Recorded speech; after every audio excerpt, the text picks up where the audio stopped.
Hello everyone, this is Amita and अभी तक हमने प्लांट के ऑर्गेनाइजेशन के बारे में पढ़ा था, प्लांट की एनाटॉमी पढ़ा था, प्लांट के बारे में पढ़ा था कि प्लांट कैसे कैसे उनमें उनका स्ट्रक्चर कैसे कैसे दिखाते हैं, कैसे कैसे उनका टीएस या डोर्सोवेंट्रल या आप प्लांट्स के पार्ट्स, लीव्स का पार्ट, रूट का पार्ट और स्टेम का पार्ट हमने ऑर्गेनाइज किया था। अब हम एनिमल के बारे में बात करेंगे कि एनिमल कैसे कैसे एनिमल का ऑर्गेनाइजेशन, एक बॉडी पूरी तैयार होती है एनिमल की।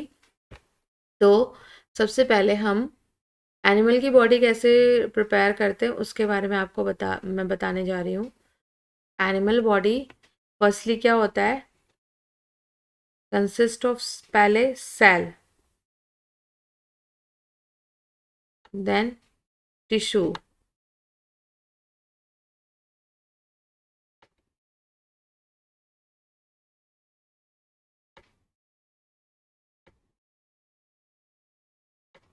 उसके बाद ऑर्गन या ऑर्गन या ऑर्गन पहले बनता है, फिर ऑर्गन सिस्टम, यानी कि टिश्यू के बाद ही ऑर्गन सिस्टम बन जाता है।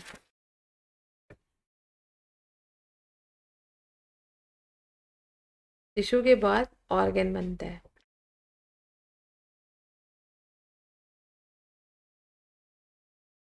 फिर ऑर्गन सिस्टम बनता है। मैं फुल नहीं लिख रही हूँ नेम, ओएस। फिर एक ऑर्गेनाइजेशन तैयार होता है, ऑर्गेनाइजेशन।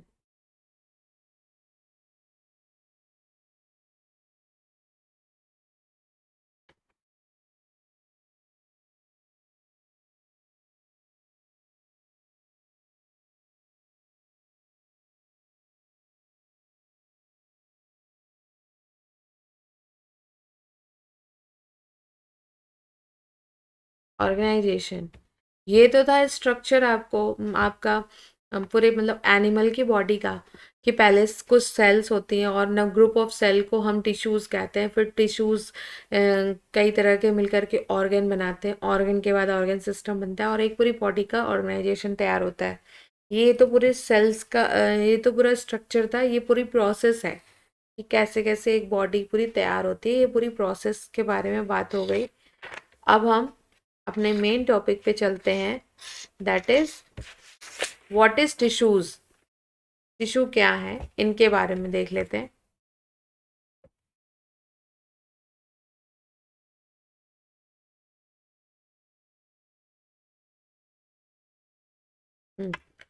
मल्टी सेलुलर ऑर्गेनिज्म है, यानी अभी तक हमने यूनिसेलुलर के बारे में पढ़ा था, अब मल्टी सेलुलर एनिमल्स हैं। उनमें क्या होता है, ग्रुप ऑफ टिश्यूज होते हैं, सिमिलर ग्रुप ऑफ सेल्स होते हैं, जैसे इंटरसेलुलर स्पेसेस उसमें पाए जाते हैं सब्सटेंसेस, जो कि हर एक ग्रुप को अलग अलग फंक्शन, सिमिलर सेल, जो ग्रुप ऑफ सिमिलर सेल्स होते हैं उनको अलग अलग फंक्शंस दे रखे हैं, दैट इज कॉल्ड टिश्यू। और complex animal consist of 4 basic type of tissue, यानी कि कॉम्प्लेक्स एनिमल में 4 बेसिक तरह के टिश्यूज पाए जाते हैं। These tissues are organized in specific proportion and pattern to form organ like stomach, lungs and kidney। ये क्या करते हैं, परफॉर्मेंस देते हैं, परफॉर्म करते हैं, सबको अलग अलग डिपार्टमेंट दे रखा है टिश्यूज ने। जैसे इंडिया में क्या होता है कि भाई इंडियन गवर्नमेंट क्या करती है, ये मेडिकल डिपार्टमेंट, आप शिक्षा मंत्री हो, आप एजुकेशन में ये आप फिर स्वास्थ्य मंत्री हो, मेडिकल डिपार्टमेंट आप संभालो।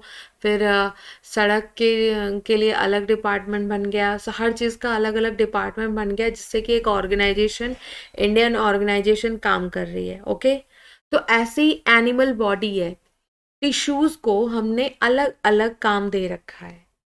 4 तरह के बेसिक टिश्यूज होते हैं, इनको अलग अलग चीज़ों को गाइड करने का या सपोर्ट करने का एक काम दे रखा है।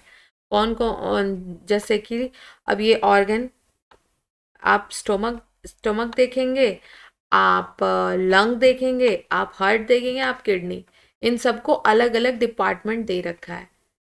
तो अभी क्या, दो या दो से अधिक परफॉर्म करने वाले फंक्शन है फिजिकल और केमिकल, जो कि मतलब इन अभी क्या होता है, ये अभी ये तो नहीं है कि जिसमें क्या अभी स्टमक का अगर दे दिया तो उसको डाइजेस्ट, और स्टमक में इंटेस्टाइन भी है, तो पूरे पेट का जो पार्ट दे दिया वो हो गया।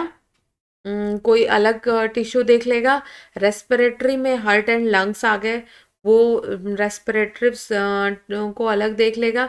यानी कि ये सारे के सारे सिस्टम, ऑर्गन सिस्टम बना रहे हैं। ये जब दो या दो से अधिक फंक्शन को देख रहे हैं तो वो पूरा एक सिस्टम बन जा रहा है। ये डाइजेस्टिव सिस्टम है, ये ऑर्गन सिस्टम, ये सेल सिस्टम, ये टिश्यू सिस्टम है। ये सारे के सारे सिस्टम को आप अलग अलग टिश्यूज देखेंगे। ठीक है। तो क्या हो रहा है कि जो परफॉर्म कर रहा है दो या दो से अधिक फंक्शन को, कोई भी टिश्यू दो या दो से अधिक फंक्शन को परफॉर्म कर रहा है तो उनको उनका अलग अलग सिस्टम में डिवाइड कर दिया गया। अब नेक्स्ट पे चलते हैं, इन चारों टिश्यूज के बारे में पढ़ते हैं। इन चारों टिश्यूज में क्या होता है कि इनके सेल और अकॉर्डिंग टू फंक्शन। अब जो एपिथीलियल टिश्यू है, एपिथेलियल टिश्यू को कौन कौन से डिपार्टमेंट दिए गए हैं? इक्टो,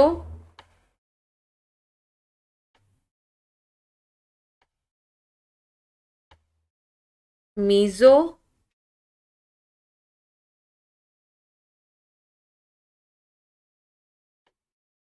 इक्टो हो गया, मीजो हो गया, और क्या है? Endo. Ectoderm, mesoderm and endoderm. ठीक। अब कनेक्टिव टिश्यू में मीजोडर्म मोस्टली इनका काम मीजोडर्म में ही आता है। इनको मीजोडर्म का काम दिया गया है, मीजोडर्म से रिलेटेड। मस्कुलर में भी मीजो ही आते हैं, मस्कुलर टिश्यूज में भी मीजो आते हैं। फिर न्यूरल, न्यूरल टिश्यू एक्टोडर्म में आता है।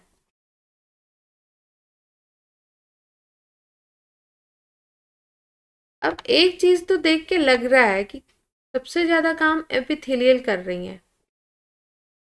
एक्टोडर्म को भी मैनेज कर रही हैं, मीजो को भी मैनेज कर रही हैं, एंड इंडो को भी मैनेज कर रही हैं। कनेक्टिव टिश्यू के पास मीजोडर्म का होता है, म्यूस्कुलर के पास मीजोडर्म, न्यूरल के पास एक्टोडर्म। अब चलते हैं इनके बारे में डिटेल स्टडी करते हैं कि इनका मेन फंक्शन क्या क्या है। Epithelial tissue, mostly epithelium free surface होती है। फ्री सरफेस का मतलब है कि ये आउटर सरफेस से भी काम करती है और इनर सरफेस पे भी। आउटर सरफेस का मतलब, फ्री सरफेस का मतलब कि ये दोनों सरफेस से जुड़ी हुई होती हैं। ठीक है। आउटर सरफेस जो आउटर कवरिंग है उससे भी जुड़ी है और इनर कवरिंग कवरिंग से भी जुड़ी है।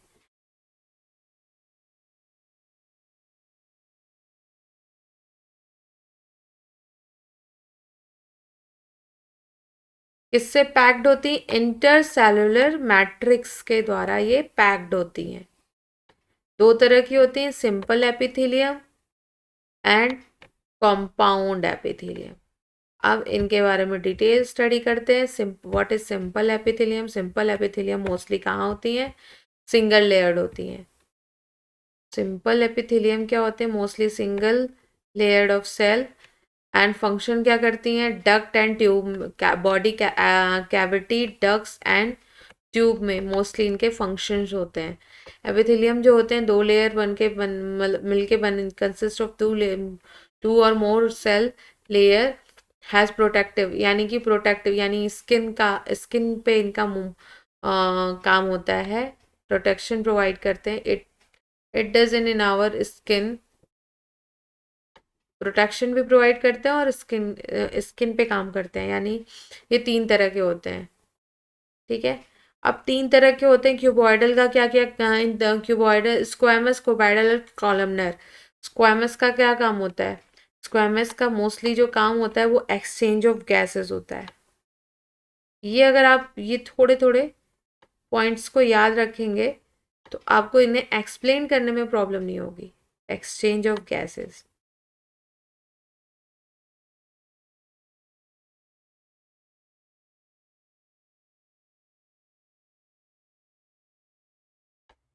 एक्सचेंज ऑफ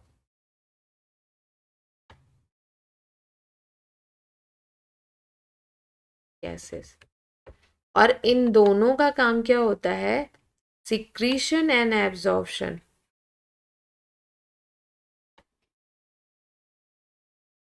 सिक्रीशन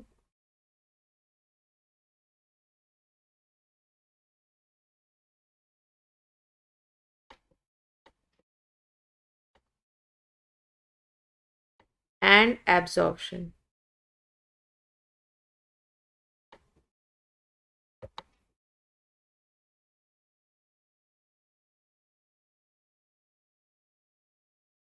तो स्क्वेमस का काम क्या हुआ? एक्सचेंज होता है, गैसेस को एक्सचेंज करने का काम होता है। ये मोस्टली कहाँ पाए जा रहे हैं? लंग्स में, ब्लड वेसल्स में पाए जाते हैं। क्यूबॉइडल और कॉलमनर सिक्रीशन का काम करते हैं क्योंकि ये डक्ट्स में पाए जाते हैं। अब हम इनके बारे में डिटेल स्टडी करेंगे।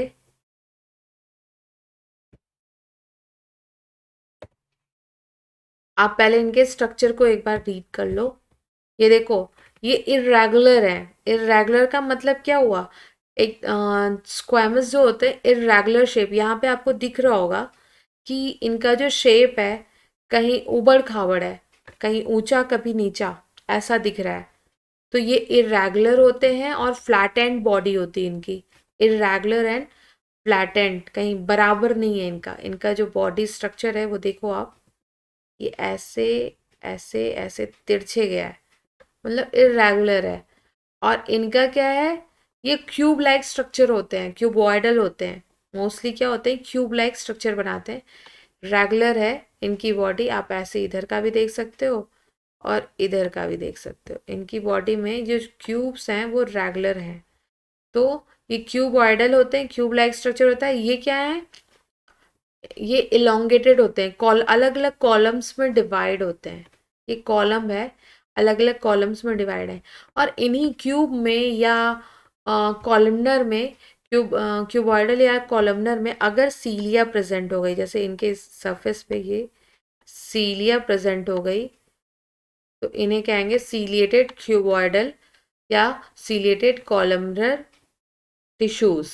ठीक है, अगर सीलिया प्रेजेंट हो गई, ये सीलिया है, तो क्या होगा? सीलिएटेड कॉलमनर और क्यूबॉइडल टिश्यूज कहलाएंगे। सीलिया क्या, मोस्टली आपने लास्ट में पढ़ा होगा, सीलिया का काम क्या होता है? लोकोमोशन का काम होता है। यानी ऐसे टिश्यूज जो लोकोमोट करते हैं, लोकोमोशन का काम करते हैं, मूवमेंट करते हैं, दैट इज सीलिएटेड होते हैं, मतलब सीलिएटेड क्यूबॉइडल है। और ये क्यूबॉइडल और कॉलमनर में ही मोस्टली पाए जाते हैं। ये क्या है? Single layer and thin, single thin layered होते हैं। फ्लैटेंड सेल होती है विद इरेगुलर बाउंड्रीज, जिसके बारे में अभी हमने डिस्कस किया है।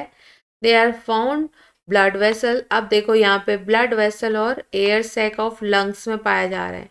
तो ऑब्वियस है कि ब्लड में जो गैसेस हैं लाइक CO2 या ऑक्सीजन, इनका ये एक्सचेंज करते रहते हैं, डिफ्यूजन।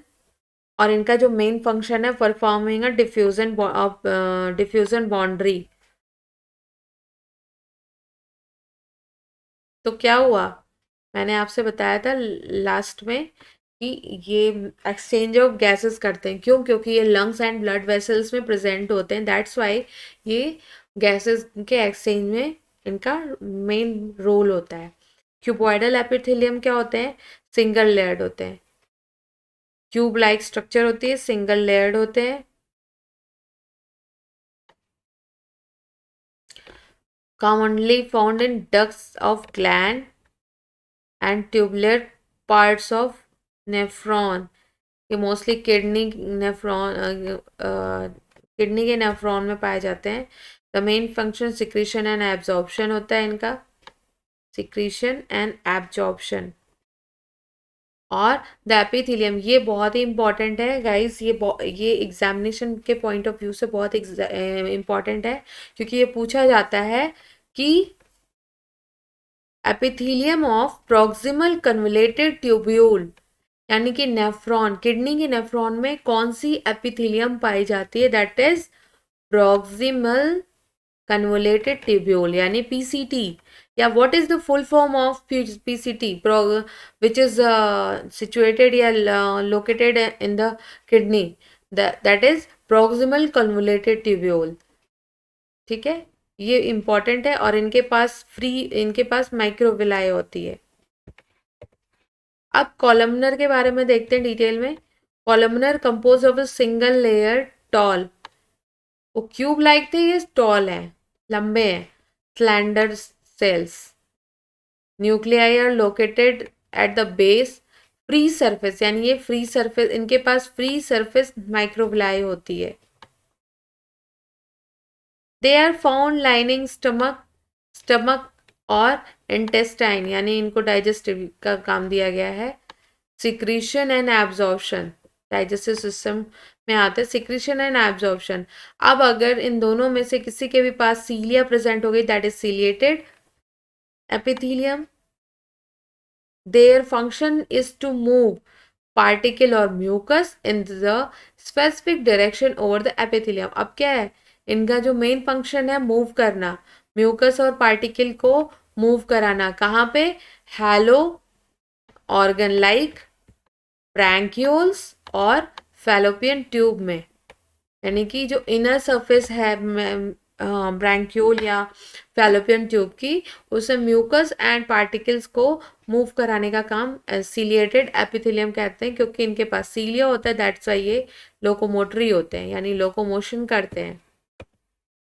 अब क्या है, ग्रैंडुलर, ग्रैंड्यूल में अगर होंगे, ग्लैंड्स में अगर ये प्रेजेंट होंगे तो ये क्या होंगे, इनको हम क्या कहेंगे, ग्लैंडुलर एपिथेलियम कहेंगे।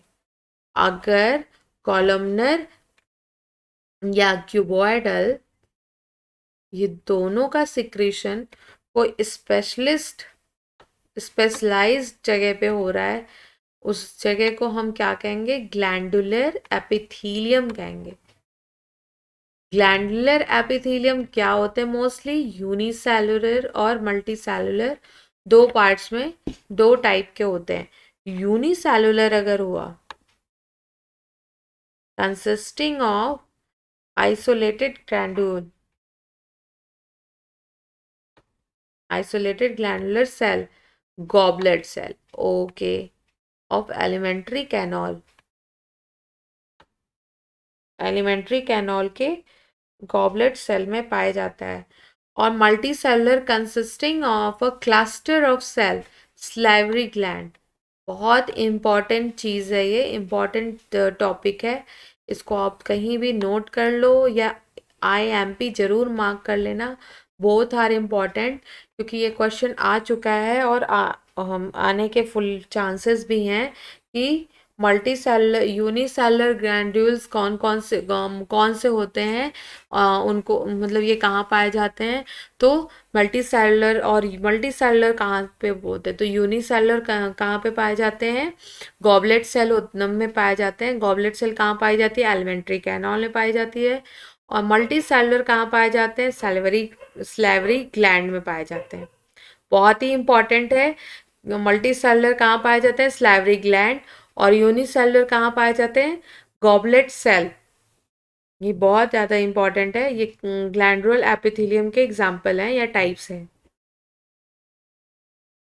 और on the basis of mode of powering secretion, gland are divided into two categories, exocrine and endocrine, दो टाइप के होते हैं, endocrine और exocrine glands में, तो ये भी बहुत इंपॉर्टेंट है।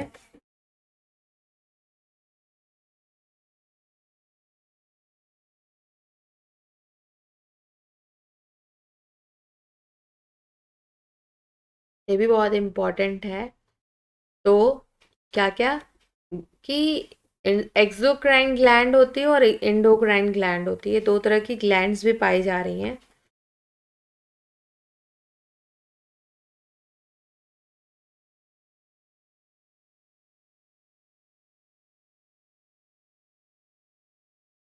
सॉरी गाइज, थोड़ा सा कुछ फॉल्ट आ रही थी। ओके, तो ये क्या है, दो कैटेगरीज में इनको डिवाइड किया गया, कौन कौन सी, एक्सोक्राइन, ये बाहर का डिपार्टमेंट देखती हैं, बाहर का एरिया देखते हैं, यानी बाहर के जितने भी सिक्रीशन होते हैं उनको देखते हैं। एक्सोक्राइन नाम ही शो कर रहा है, एक्सो मतलब बाहर, एंडो मतलब अंदर। एंडोक्राइन ग्लैंड जो अंदर जितने भी सिक्रेशन होते हैं वो एंडोक्राइन ग्लैंड्स में आते हैं। एक्सोक्राइन में जो आउटर सिक्रेशन को देखते हैं, तो ये नाम ही शो कर रहा है। तो चलते हैं अब इन दोनों के बारे में डिटेल में स्टडी करते हैं। ये देखो आप ग्लैंड के बारे में, जो goblet cell and salivary gland है इनके बारे में इनका फिगर है। अब एक्सोक्राइन और एंडोक्राइन में चलते हैं। एक्सोक्राइन ग्लैंड जो होती हैं सिक्रेशन, क्या क्या क्या सिक्रेशन होता है? Mucus, saliva, ear wax, oil, milk और डाइजेस्टिव एंजाइम और अदर प्रोडक्ट्स, ये सारे एक्सोक्राइन ग्लैंड्स से सीक्रेट होते हैं। यानी एक्सोक्राइन ग्लैंड का मतलब जो सिक्रीशन हो रहा है, स्लाइवा, ईयर वैक्स, ये सारे के सारे एक्सोक्राइन ग्लैंड के मटेरियल हैं, ये कहा जा सकता है। ये डिपार्टमेंट एक्सोक्राइनल है। अब एंडोक्राइन ग्लैंड, एंडोक्राइन ग्लैंड का मतलब क्या हुआ? ये क्या करते हैं? ये डक्ट्स एंड ट्यूब से रिलीज होते हैं, मतलब ये जो सिक्रेशन इनका डक्ट्स एंड ट्यूब से होता है। इनके इनके पास ducts or tube. In contrast, endocrine do not have duct. इनके पास duct नहीं होता, ठीक है। हॉर्मोनल सिक्रेशन करते हैं, हॉर्मोन्स का सिक्रेशन इनके अंतर्गत क्या होता है? हॉर्मोन्स का सिक्रेशन होता है। यानी कि ये सारे प्रोडक्ट्स, एंडोक्राइन के सारे प्रोडक्ट्स कहाँ से सीक्रेट होते हैं? डक्ट से और ट्यूब से सीक्रेट होते हैं। Ear wax, mucus, digestive enzyme, other cells, ये कहाँ से होते हैं? एक्सोक्राइन ग्लैंड से होते हैं। और एंडोक्राइन के पास कोई डक्ट नहीं होता, कोई ट्यूब नहीं होता, इनके पास सिर्फ हार्मोन होते हैं, हार्मोन्स का सिक्रेशन होता है directly into the fluid bathing the gland, यानी कि फ्लूइड में पाए जाते हैं, ठीक है। क्योंकि डक्ट नहीं होगा तो कहाँ से सीक्रेट होंगे? हार्मोन के ही थ्रू होंगे। तो एंडोक्राइन हो गए। अब कंपाउंड एपिथेलियम के बारे में पढ़ते हैं। अभी तक हमने सिंगल लेयर्ड पढ़ा था, सिंपल एपिथेलियम। ये क्या है? ये made up of more than one layer, यानी मल्टी लेयर्ड होते हैं और इनके पास लिमिटेड सिक्रीशन एंड एब्जॉर्प्शन होता है, ठीक है। Function is to provide protection against the chemical and mechanical stresses, यानी कि प्रोटेक्शन प्रोवाइड करते हैं।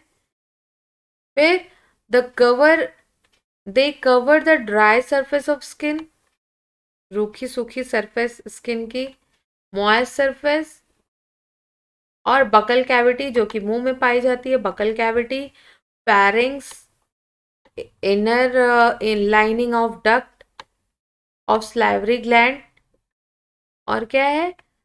Pancreatic duct. ये सब कहाँ पाए जा रहे हैं? Compound epithelium, pancreatic duct, salivary gland और मॉइस्ट सरफेस या ड्राई सरफेस ऑफ स्किन, क्या, और buccal cavity, inner lining of duct, ये सारे के सारे कहाँ पाए जा रहे हैं? कंपाउंड एपिथेलियम में। अब nearly all animal tissue specialize junction. Junction, what is junction?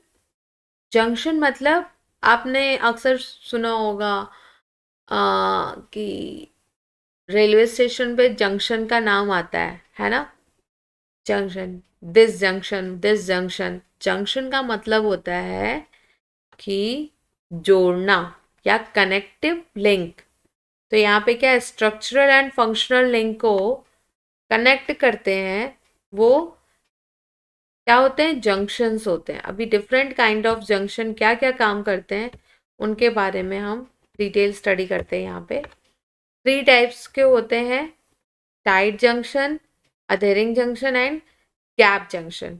Tight junction का मोस्टली क्या काम होता है कि लीकिंग को रोकना, stop leaking across the tissue. Leak तो नहीं कर रहा है, लीकेज को रोकना, यानी इनका काम लीकेज का होता है, ये प्लम्बरिंग का काम करते हैं। Tight junction. एथरिंग जंक्शन का मतलब सीमेंट कीपिंग नाइट। अब क्या ये सीमेंट, अब एक चीज मैं आपको ये देखो, ये ब्लॉक्स दिख रहे हैं, ये ब्लॉक्स हैं। फिलहाल मेरे पास यही है जो आपको मैं एग्जाम्पल के थ्रू समझा सकती हूँ। ये मैंने अलग अलग ब्लॉक्स को जोड़ रखा है। देखो ये अलग अलग ब्लॉक्स हैं, इनको मैंने जोड़ रखा है। ये देखो टूट भी गया, स्मॉल पार्ट है, अलग अलग ब्लॉक्स को जोड़ रखा है। अब ये क्या हो रहा है, इनका जो adhering junctions performing cementing. Cementing का मतलब ये लाइक ईंट, ईंट और सीमेंट वाला रिलेशन है यहाँ पे। मान लो यहाँ पे मैंने कोई सीमेंट लगाया और यहाँ पे फिर इसको जोड़ा, तो ये जुड़ गए ना, जुड़ रहे हैं। सीमेंट लगाया, यहाँ पे सीमेंट लगाया, फिर इसको, इस ईंट को रखा और जोड़ा, घर बन रहा है एक। तो सीमेंटिंग का काम करते हैं नेबरिंग सेल के साथ जोड़ने के लिए, एक दूसरे को जोड़ने, जोड़े रखने के लिए सीमेंटिंग का काम करते हैं, सीमेंटिंग बनाए रखते हैं। ये हो गए ब्लॉक्स के स्ट्रक्चर, जैसे कि इन दोनों को लिया, यहाँ सीमेंट लगाया और जोड़ दिया, ये लाइक दिस। अब इनको तोड़ने में थोड़ा सा ताकत लग रही है, तो ये क्या है, सीमेंटिंग का काम कर रहे हैं। अंबुजा सीमेंट का काम कर रहे हैं, जोड़ने का काम कर रहे हैं, ठीक है। सीमेंटिंग का काम कौन, एदरिंग कर रहे हैं। टाइट जंक्शन यानी प्लम्बरिंग का काम, ये पूरा पूरा का पूरा एक बिल्डिंग तैयार करने का काम करते हैं ये लोग।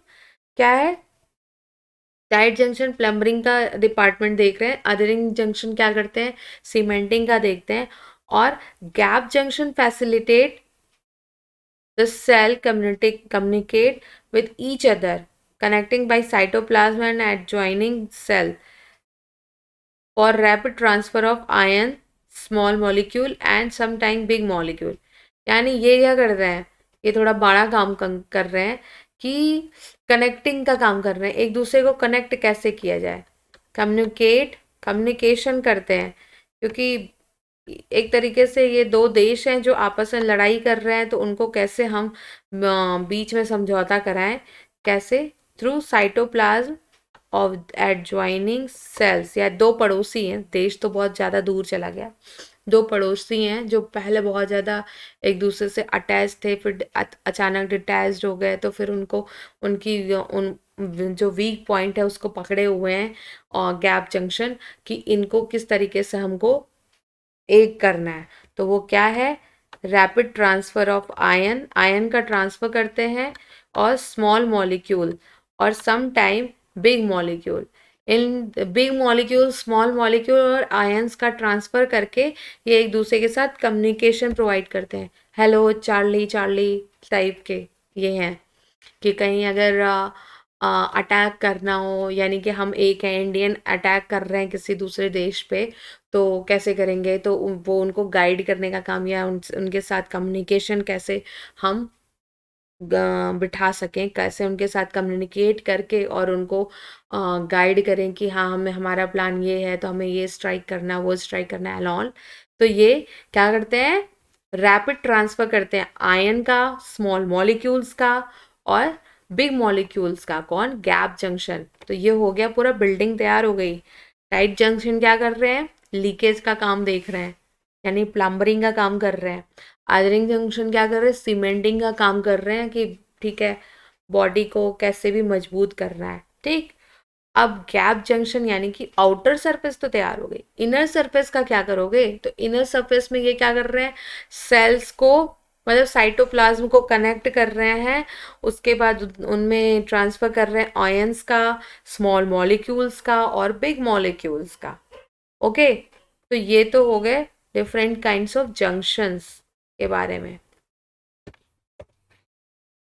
मल्टी लेयर सेल है, इसमें आपको दिख सकते हैं। अब कनेक्टिव टिश्यूज के बारे में पढ़ते हैं।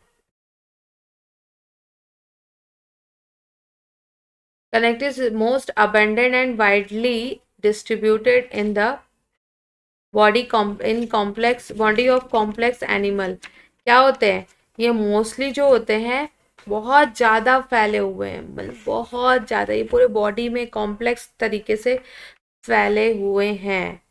ओके, अब कनेक्टिव टिश्यूज के बारे में अभी मैं एक चार्ट फ्लो करती हूँ, चार्ट बनाती हूँ।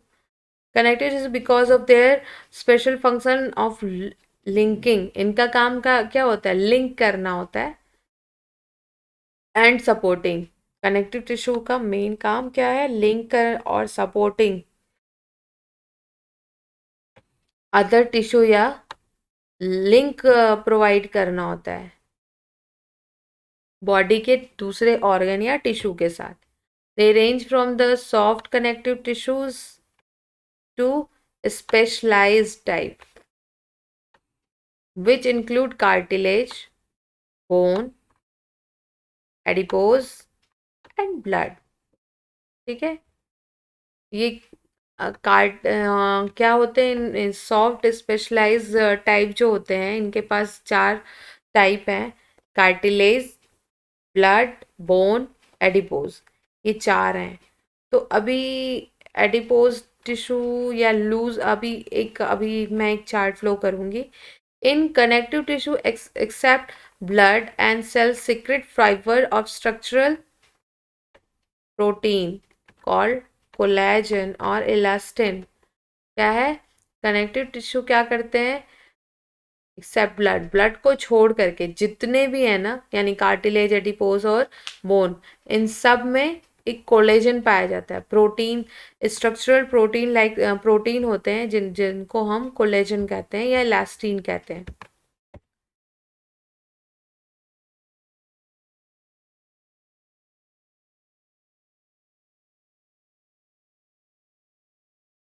क्या है, द फाइबर्स प्रोवाइड स्ट्रेंथ और elasticity and flexibility the tissue. These cells also secrete modified polysaccharides accumulate between the cell। क्या करते हैं, कनेक्टिव टिश्यूज क्या करते हैं, सेल और फाइबर के बीच में एक्यूमुलेशन करते हैं, और सेल और एक्ट एज क्या, मैट्रिक्स, मैट्रिक्स की तरह से बिहेव करते हैं। तीन तरह के होते हैं, loose, dense and specialize connective tissues. Loose connective tissue, अब हम यहाँ पे एक चार्ट फ्लो करते हैं लूज कनेक्टिव टिश्यू के बारे में।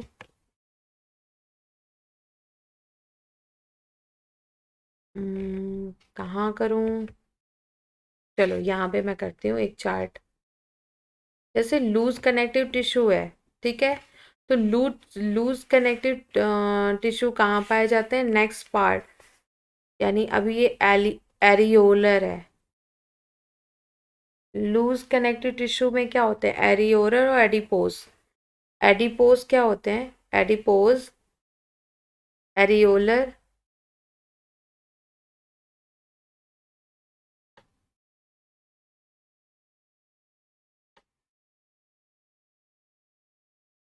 एरियोलर मोस्टली क्या होते हैं, next part of skin.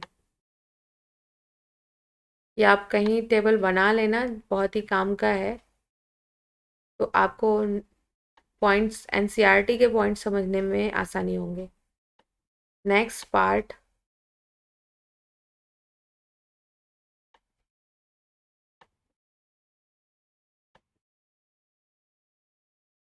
Next part of skin.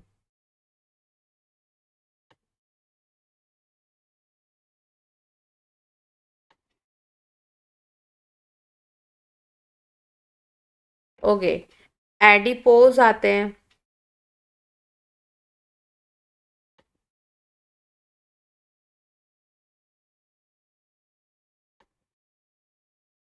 इसको अगर आप एक बार देख लोगे तो आप पूरा एक्सप्लेन कर लोगे कनेक्टिव टिश्यू के बारे में।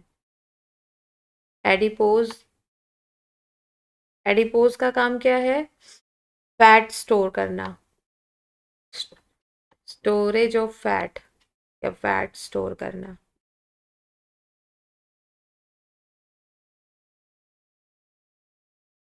बॉडी के फैट स्टोर।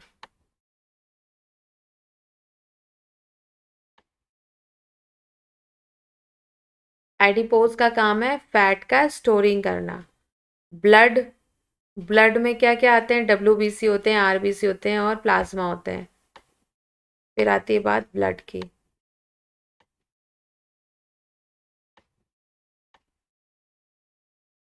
WBC,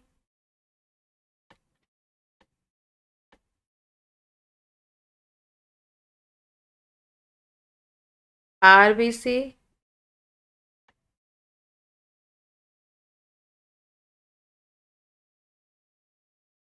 plasma.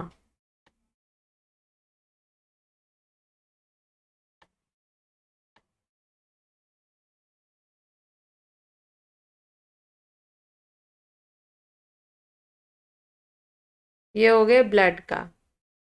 उसके बाद आते हैं fibrous connective tissue. Fibrous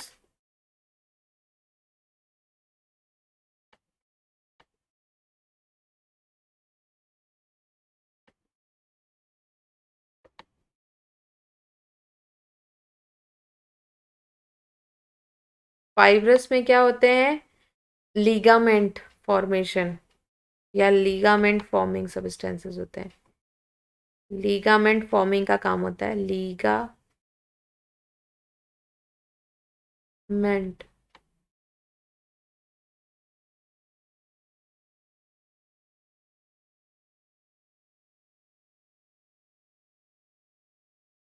ligament forming का काम करते हैं।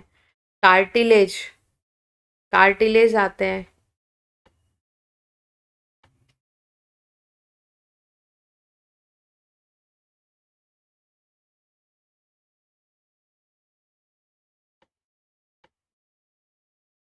कार्टिलेज क्या करते हैं? एट द एंड ऑफ, मतलब ये बोन के एंड में पाए जाते हैं। Eight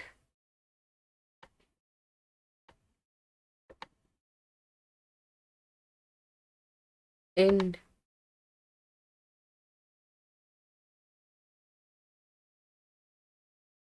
of bone. अब एक बचता है बोन। ठीक है, यहाँ मैं लिख दे रही हूँ bone.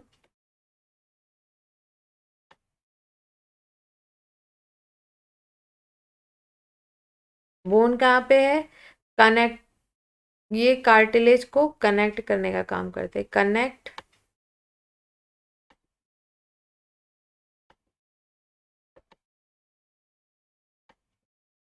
The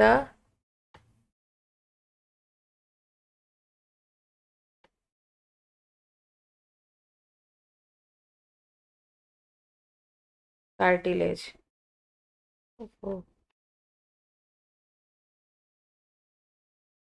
connect the cartilage.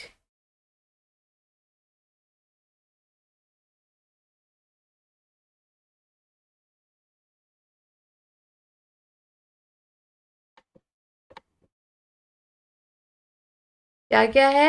Areolar जो होते हैं, next part of tissue, next part of skin होते हैं। एडिपोज फैट स्टोर का काम करते हैं।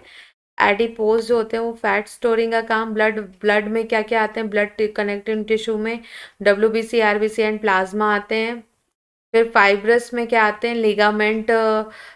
लिगामेंट फॉर्मिंग का काम करते हैं जो फाइब्रस टिश्यूज होते हैं। कार्टिलेज में कौन कौन से आते हैं? एंड पे पाए जाते हैं। कार्टिलेज जो होते हैं इन बोन के एंड पे, यानी कि जैसे ये कोई बोन हो गई,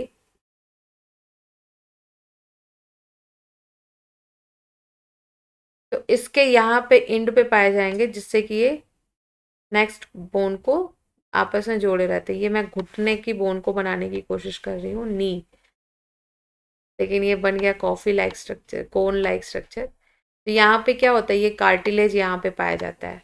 ठीक है, तो ये क्या हो गया? अभी मैं फिर से एक बार रिपीट कर देती हूँ। एरियोरल क्या होते हैं? एरियोलर का काम ये होता है कि नेक्स्ट पार्ट ऑफ स्किन पे पाए जाते हैं। एडिपोज फैट स्टोरिंग का काम करते हैं। ब्लड वेसल WBC, RBC और प्लाज्मा कंटेन करते हैं। फाइब्रस कनेक्टिंग टिश्यू क्या करते हैं? लीगामेंट फॉर्मिंग का काम करते हैं। कार्टिलेज क्या करते हैं? At the end of bone पे पाए जाते हैं। At the end of bone, bone में क्या कौन कौन से आते हैं? Connect the cartilage, bone connect cartilage को कनेक्ट करते हैं।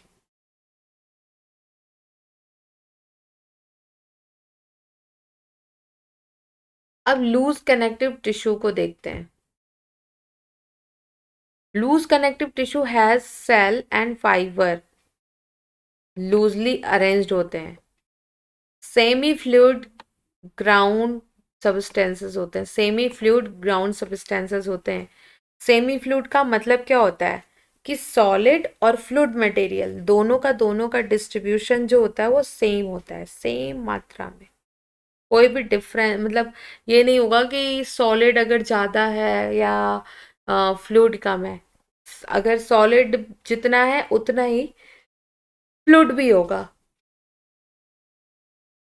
तो for example areolar tissues, areolar tissues का मतलब होता है जो बेनीथ ऑफ स्किन यानी स्किन के नेक्स्ट पार्ट पे प्रेजेंट हो tissue. Often it serve support framework और एपिथेलियम कंटेन्स फाइब्रोब्लास्ट। ये क्या होते हैं? प्रोड्यूस सीक्रेट फाइबर, फाइबर का सिक्रेशन करते हैं। अच्छा, एडिपोज अभी मैंने आपको बताया लूज कनेक्टिव टिश्यू एक एडिपोज होते हैं। क्या करते हैं? मेनली ये लोकेटेड, मेनली ये भी कहाँ? beneath the skin, the cell tissue are stored fat। ये स्किन में ये भी पाए जाते हैं बट ये इनका काम क्या है? फैट का स्टोरेज। मैंने अभी आपको एक टेबलर फॉर्म में बताया है कि ये सेल्स का सेल्स में फैट का काम करते हैं, डिपोजिशन। फिर क्या है? excess of nutrients which are not used immediately are converted into fat and store it in tissue। मतलब जब न्यूट्रिएंट्स ज़्यादा हो जाते हैं, अब बॉडी में न्यूट्रिएंट्स ज़्यादा हो रहे हैं, ये तो वही है यानी कि यूज़ नहीं हो रहे हैं, न्यूट्रिएंट्स इकट्ठा हो रहे हैं तो वो फैट के रूप में स्टोर होने लगते हैं। यही बात यहाँ पे कही गई है कि जब न्यूट्रिएंट्स इकट्ठा हो जाते हैं और स्टोर होने लगते हैं, न्यूट्रिएंट्स क्या हो रहे हैं? स्टोर हो रहे हैं। फैट जो उनमें फैट पाया जा रहा है वो स्टोर हो रहा है। तो ये आपको मैक्रोफेज फाइब्रोब्लास्ट दिख रहा है, फाइबर्स, और ये कोलेजन दिख रहा है। ये कोलेजन को पूरी तरह से लपेटे हुए हैं मास्ट सेल। फैट एरिया देखो आपको, इतना पूरा ये जो खाली जगह है ये पूरी फैट एरिया है। यहाँ पे न्यूक्लियस पाया जा रहा है और फ्लैट एरिया कवर्ड किससे? प्लाज्मा मेम्ब्रेन से हो रही है। ठीक है, अब हम चलते हैं नेक्स्ट पे। ये एरियोलर और एडिपोज टिश्यू के स्ट्रक्चर हैं। अब हम चलते हैं डेंस कनेक्टिव टिश्यू, जो कि पूरी तरह से पैक्ड होते हैं। Dense orientation of fibre show regular या इरेगुलर। अगर रेगुलर होगा तो रेगुलर और इरेगुलर हुआ तो डेंस इरेगुलर। ठीक है, tissues. The dense regular connective tissue क्या होते हैं? इसमें कोलेजन फाइबर आर प्रेजेंट होते हैं। कोलेजन फाइबर प्रेजेंट इन रोज, रोज में प्रेजेंट होते हैं between two parallel boundaries, bundle of fibre. दो बंडल अगर हो गए तो उनमें रोज में प्रेजेंट होंगे, एक रो यहाँ एक रो यहाँ। तो यहाँ पे ऐसे ऐसे, सॉरी, एक ऐसे ऐसे, फिर यहाँ पे ऐसे ऐसे, ये रोज में प्रेजेंट होते हैं। टेंडॉन्स विच attach skeletal muscles to bone, skeletal muscles to bone and ligament, ligament को अटैच करता है कौन? टेंडॉन। बोन एंड लिगामेंट में पाया जाता है, जो कि लिगामेंट और बोन को अटैच करने का काम करता है। Which attach one bone to another are example of the tissue. यानी कि जो अब कौन से किसके हैं? डेंस इरेगुलर कनेक्टिव टिश्यू क्या होते हैं? फाइब्रोब्लास्ट होते हैं। फाइब्रोब्लास्ट होते हैं यानी कि मोस्टली कोलेजन होते हैं। डिफरेंटली, दैट आर डिफरेंटली, यानी कि यहाँ पे क्या हो रहा है कि टेंडॉन्स जो होते हैं वो मोस्टली रेगुलर टिश्यूज में आते हैं और रेगुलर कनेक्टिव टिश्यूज में आते हैं। कौन? टेंडॉन्स। और कोलेजन जो होते हैं वो इर्रेगुलर टिश्यूज का एग्जाम्पल है। टेंडोन का काम होता है स्केलेटल मसल्स या बोन एंड लिगामेंट को अटैच करने का काम होता है टेंडोन का। और कोलेजन फाइब्रोब्लास्ट है, ये फाइबर के रूप में पाए जाते हैं। यहाँ पे आपको डेंस रेगुलर एंड इरेगुलर का वर्क दिखाई दे रहा है कि रेगुलर और इरेगुलर कैसे काम कर रहे हैं।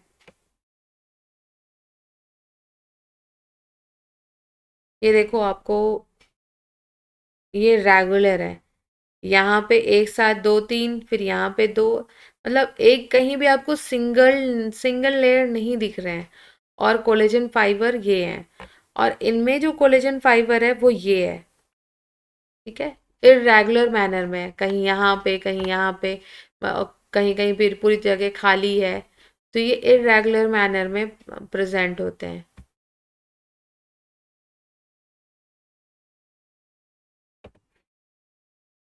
स्पेशलाइज्ड कनेक्टिव टिश्यू क्या होते हैं? ब्लड, कार्टिलेज, बोन्स जो होते हैं। अभी तक हमने क्या किया, अभी तक हमको सेमी फ्लूइड में हम पढ़ रहे थे, सेमी फ्लूइड मटेरियल्स में पढ़ रहे थे कि जहाँ पे सॉलिड और फ्लूइड का जो डिस्ट्रीब्यूशन है वो सेम अमाउंट में होगा। अब हमको पढ़ना है क्या, कि ये जो होते हैं स्पेशलाइज्ड कैरेक्टर होते हैं, यानी कि कार्टिलेज और, अब हम सॉलिड चीज़ों को पढ़ रहे हैं, bones and blood are various type of specialized connective tissues. Specialized connective tissue क्या है? Blood, bone and B BBC.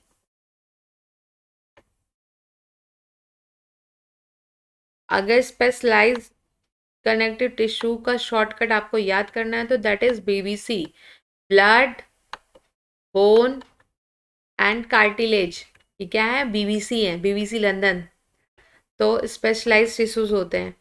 Intercellular material of cartilage is solid, यानी अभी तक हमने क्या पढ़ा? सेमी फ्लूइड के बारे में पढ़ा। यहाँ पे क्या है? पैलेबल है और resistant comparison compression. Resistant compression का मतलब ये हुआ कि या तो ये कंप्रेशन को बढ़ाएंगे या तो घटाएंगे, मतलब इनके ऊपर डिपेंड है, ये रेजिस्ट करते हैं। तो ये क्या है? इंटरसेलुलर मटेरियल होता है कार्टिलेज का, वो ठोस है यानी सॉलिड है, पैलिएबल है, और रेजिस्ट कंप्रेशन, कंप्रेशन को घटाने बढ़ाने का काम इनका है। सेल ऑफ द टिश्यू यानी chondrocytes are enclose in small cavities within the matrix. Matrix के, मैट्रिक्स सिक्रेटेड बाय देम, इनसे मैट्रिक्स सिक्रेट होते हैं, सिक्रेशन होता है मैट्रिक्स का। Most of cartilage in vertebrates embryo are replaced by bone. ये तो आपको पिछले बारी मैंने बता दिया था जब हम कॉर्डेट्स के बारे में थोड़ा सा थोड़ी बहुत जानकारी ले रहे थे। तो उसमें था कि कार्टिलेज यानी कि कार्टिलेज क्या, इन वर्टिब्रेट्स में, वर्टिब्रेट्स के जो एम्ब्रियोज हैं, एम्ब्रियोज में क्या होता है कि जो एम्ब्रियोज में कार्टिलेज क्या होते हैं, रिप्लेस कर लिए जाते हैं। पहले एम्ब्रियोनिक स्टेज में कार्टिलेज होते हैं, बट जैसे ये एडल्ट स्टेज आती है इनकी, तो ये बोन्स में कन्वर्ट हो जाते हैं, यानी cartilage are replace by bones. ठीक है।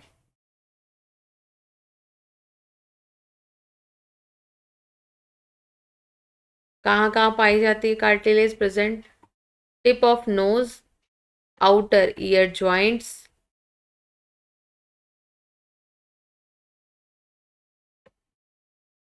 एडजेसेंट बोन वर्टिब्रल कॉलम, और क्या है, लिम्स में पाया जाता है, हैंड इन एडल्ट, एडल्ट के हैंड में। ये कॉर्टिलेज सेल है यानी कॉन्ड्रोसाइट्स हैं जो मैट्रिक्स के द्वारा घिरे होते हैं। कोलेजन फाइबर, ये सारे के सारे कोलेजन फाइबर्स हैं।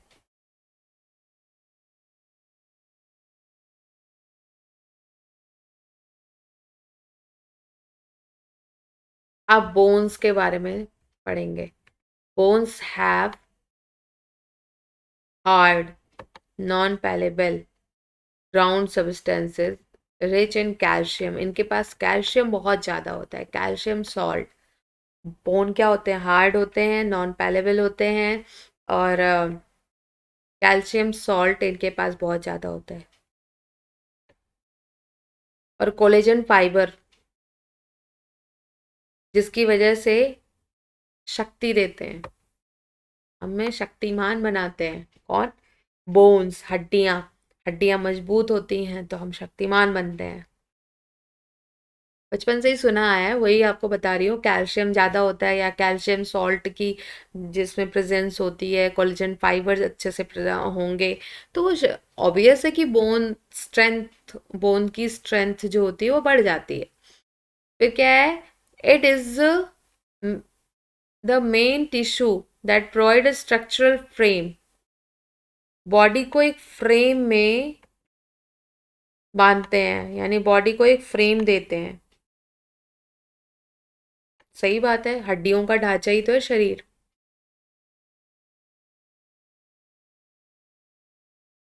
Bone support and protect, support और प्रोटेक्ट करते हैं softer tissues and organ. Soft soft tissues और ऑर्गन में, अगर हम अपने शरीर में जब हम देखते हैं इंटरनल पार्ट्स को, तो मोस्टली क्या होते हैं? सब के सब तो बोन्स से ही डिपेंड है, बोन्स के ही ऊपर। ये सारे के सारे बोन्स पे ही तो ये एक आउटर अपीयरेंस स्ट्रक्चर देते हैं हमें। जैसे हम कुछ ड्रॉ करते हैं तो लाइन ड्रॉ करते हैं ना, आउटलाइन किसी भी एनिमल की, वैसे ही ये फ्रेम दे देते हैं। उसके बाद different kind of ducts and glands, vessels, या फिर स्किन, एक्सेट्रा एक्सेट्रा, सब कुछ आ जाता है। ठीक है, तो बोन्स क्या होते हैं? ढांचा होते हैं शरीर का। बोन सेल ऑस्टोसाइट्स क्या होते हैं? प्रेजेंट होते हैं spaces called लैक्यूनिया।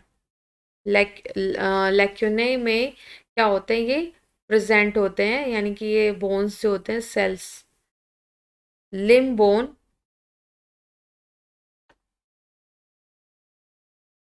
Such as such the long limb, सबसे ये सब लेग में पाया जाता है, और सबसे लंबी बोन होती है of the leg. Sir weight bearing function, यानी कि पूरा का पूरा जो हमारी बॉडी का जो वेट है वो हमारे लिम्स के बोन पे ही डिपेंड है। और लिम्स की जो बोन होती है बहुत ही लंबी होती है। सबसे लंबी जो बोन है हमारे शरीर की वो लिम्स है, यानी पैर की जो बोन होती है वो सबसे लंबी बोन मानी जाती है, सबसे लंबी बोन कही जाती है। जो पैर की बोन्स होती हैं मोस्टली, वो सबसे लंबी बोन्स होती हैं। They also interact with skeletal muscles, skeletal muscles को के साथ इंटरेक्शन प्रोवाइड करती हैं, इंटरेक्ट करती हैं। अब अ,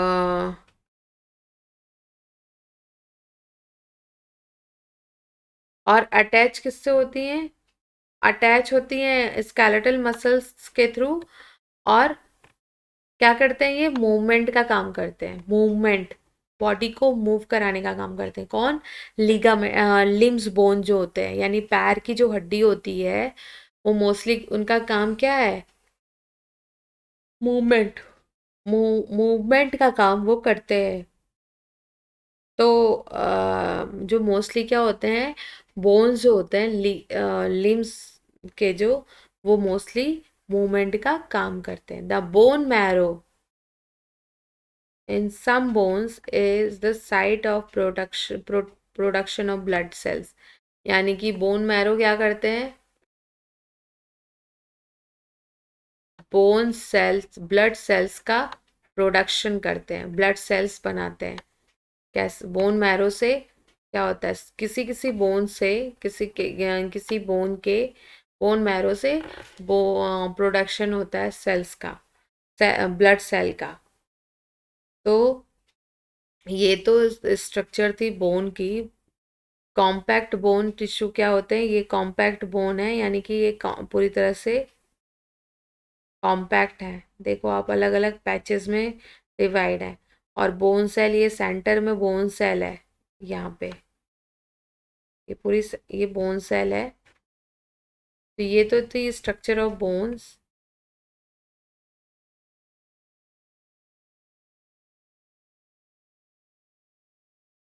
अब ब्लड के बारे में पढ़ते हैं। Blood is a fluid connective tissue connecting plasma. Blood में क्या क्या पाया जाता है? मैंने आपको पहले ही बताया, plasma, RBC, red blood sales that is RBC, white blood sales WBC, and platelets, platelets भी पाया जाता है। It is the main circulating fluid help in the transport various substances, यानी सर्कुलेशन, ब्लड सर्कुलेशन से क्या होता है? ये जो ब्लड फ्लूइड है, यानी ब्लड एक फ्लूइड है ना, फ्लूइड टाइप के कनेक्टिव टिश्यूज हैं जो कि सर्कुलेशन का काम करते हैं। तो ब्लड सर्कुलेशन से क्या होता है कि डिफरेंट काइंड्स ऑफ सब्सटेंसेस का ट्रांसपोर्ट होता है। डिफरेंट काइंड्स ऑफ जो सब्सटेंसेस हैं उनका ट्रांसपोर्टेशन होता है। ठीक है, ये डब्ल्यूबीसी, आरबीसी और platelets, plasma in blood contain क्या करते हैं? डब्ल्यूबीसी को करते हैं, that is white blood sales. RBC को करते हैं, that is red blood sales. और प्लाज्मा को करते हैं, प्लेटलेट्स को करते हैं। ये इनके पास इतने तरह के ब्लड में इतने तरह के मटेरियल्स होते हैं जिनका काम, मेन फंक्शन क्या होता है? ट्रांसपोर्ट का काम करते हैं। ट्रांसपोर्ट का काम यानी कि जैसे कि ट्रक में सामान भर के ले जाते हैं ना एक जगह से दूसरी जगह, ऐसे ये भी करते हैं। पूरे बॉडी में सर्कुलेशन का काम करते हैं, सर्कुलेट का काम करते हैं कि एक जगह से दूसरी जगह फ्लूइड मटेरियल्स का ट्रांसपोर्टेशन करते हैं। तो ये तो थे, ये जैसे ये ब्लड के बारे में आपने अभी अभी आपको डिटेल में एक चैप्टर, आगे चैप्टर है, उसमें आपको पता चलेगा कि ब्लड एक्चुअल है, उनका स्ट्रक्चर क्या है, उनका ट्रांसपोर्टेशन वो कैसे करते हैं। ये देखो, आपको आरबीसी मिलेगा, रेड ब्लड कार्प सेल्स या red blood cells, white blood carp cells या वाइट ब्लड सेल्स, ये डब्ल्यूबीसी हो गए। और ये प्लेटलेट्स की स्ट्रक्चर है। ठीक है, ये पूरे आपके पूरे बॉडी के जो ब्लड है ना, पूरे बॉडी में आपका जो ब्लड है उसमें इस तरह की स्ट्रक्चर्स देखने को मिलती हैं। ओके, तो अभी तो हम जो ये छोटे छोटे टॉपिक्स हैं इनके बारे में अलग अलग चैप्टर्स में इनको पढ़ेंगे। फिलहाल इतना ही कि ब्लड आरबीसी किस में पाया जाता है, डब्ल्यूबीसी कैसे पाया जाता है, प्लेटलेट्स का क्या काम है, प्लाज्मा का क्या काम क्या है, ये सारी चीज़ें हम आगे आने वाले चैप्टर्स में इसको पढ़ेंगे।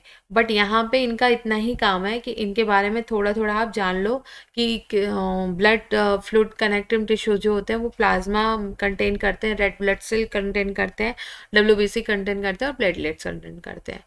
बोन्स के बारे में आपको पता चल गया है कि बोन्स का क्या काम है। तो आज हमने क्या क्या पढ़ा? कार्टिलेज, बोन्स, ब्लड, फिर एरियोरल और एडिपोज, ये सारे टिश्यूज़ के बारे में, कनेक्टिव टिश्यूज़ और सिंपल टिश्यूज़ के कंपाउंड एंड सिंपल टिश्यूज़ के बारे में पढ़े हैं। फिर इसके बाद कनेक्टिव टिश्यूज़ के बारे में पढ़े हैं। अब आगे दो दो तरह के जो पढ़े बचे हुए हैं, मस्कुलर और नेफ्रल, इनके बारे में भी पढ़ेंगे। तो इनमें आपने देखा कि इनका जो काम था वो जो मीन्स जो चार तरह के थे, एपिथेलियल और कनेक्टिव और क्या कहते हैं ये, अभी जो मस्कुलर है, न्यूरल है, इन सारे के सारे में अभी तक आपने ये चीज़ देखा होगा कि इन चारों में से हमने जो दो दो के बारे में स्टडी अभी की है। तो एपिथेलियल में क्या था, अब तो बाकी छोटे छोटे हैं, बहुत ज़्यादा बड़े नहीं हैं। एपिथेलियल में एक्टोडर्म, मीजोडर्म एंड एंडोडर्म आता है। और कनेक्टिव में सिर्फ मीजोडर्म यानी कि बीच का पोर्शन आ रहा है। ठीक है, अभी ऐसे ही मस्कुलर में भी मीजोडर्म ही पढ़ेंगे, अबाउट मीजोडर्म के बारे में करेंगे स्टडी, और न्यूरल में एक्टोडर्म के बारे में स्टडी करेंगे। तो अब हम बस नेक्स्ट क्लास में फिर मस्कुलर और न्यूरल टिश्यू के बारे में पूरी की पूरी स्टडी करेंगे। तो अभी हमने क्या क्या आज पढ़ा, कनेक्टिव टिश्यू के बारे में, एपिथेलियल के टिश्यू के बारे में, टिश्यू कैसे बनता है उसके बारे में भी हम जान लिए कि टिश्यू कैसे बनता है, डिपोजिशन या ग्रुप ऑफ सेल से, सेम सेल के जहाँ पे सेम सेल का ग्रुप इकट्ठा हो जाता है वहाँ पे टिश्यू बनने लगते हैं। और फिर टिश्यू कितने तरह के होते हैं, 4 तरह के होते हैं, epithelial, connective, muscular and neural tissue. Epithelial में एक्टो, मीजो, इंडो आते हैं, इंडोडर्म आते हैं, और कनेक्टिव टिश्यू में मीजोडर्म आते हैं, मस्कुलर टिश्यू में मीजोडर्म, और न्यूरल टिश्यू में क्या क्या आते हैं, एक्टोडर्म आते हैं। इसके बाद हमने एपिथेलियल के टाइप्स पढ़े थे। एपिथेलियल कितने तरह के होते हैं, क्यूबॉइडल, कॉलमनर, क्यूबॉइडल और स्क्वायड। स्क्वायड फ्लैटेंड होते हैं, क्यूबॉइडल क्यूब लाइक स्ट्रक्चर होता है, कॉलमनर जो होते हैं कॉलम लाइक स्ट्रक्चर होते हैं, लॉन्ग और लॉन्ग होते हैं। ये सारे के सारे आज हमने इनके बारे में स्टडी कर लिया। देन अब ये आज की क्लास यहीं ख़त्म करती हूँ, and thank you so much.